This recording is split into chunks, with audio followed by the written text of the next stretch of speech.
In this video, I'm going to show you how you can make your own custom carbon fibre parts. And the best part? It's more affordable than you might think. It's also a brilliant solution for repairing cracked or damaged panels. Carbon fibre skinning involves applying a layer of carbon fibre fabric onto an existing part and reinforcing it with epoxy resin, resulting in a stylish, lightweight and robust reinforcement. The first thing we need to do is remove and clean the parts very well before sanding with 120 grit paper. The kit I ordered came from Easy Composites, which includes everything we need to complete the job. I'll leave a link in the description for the kit. This is the crack that I wanted to fix, so instead of repairing and painting it with fiberglass, it's going to cost me around €50 to cover this with carbon fibre, which is much cheaper than painting. So let's start mixing the 2-part base coat. The base layer is mixed 2 to 1, so for every 10 grams of base coat you'll need to add 5 grams of hardener. Then use the brush supplied to paint on and spread the base coat evenly.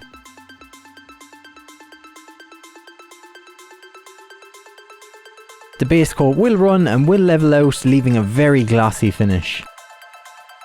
We wait about 2 hours for the ideal tack point, but don't leave it any longer in case the base coat dries.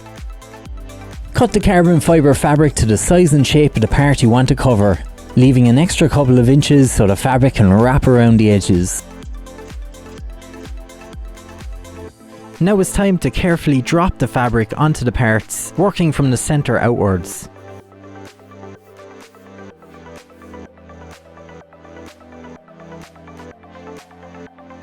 Okay, things got very messy there. We have the whole thing wrapped now and a small bit trimmed back. And we also have, it's actually pretty easy to wrap.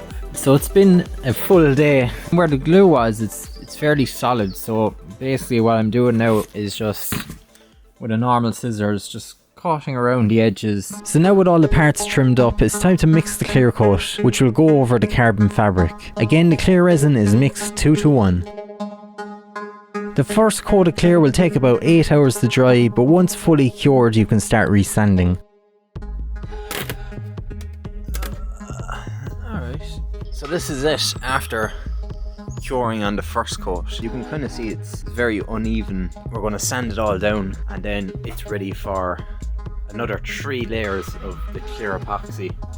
The heat guard as well looks pretty nice. I would say very glossy, but you can see again, just needs to be flattened out. I used the shears and a file to help reshape the edges. Then went over the whole part to 120 grit once more.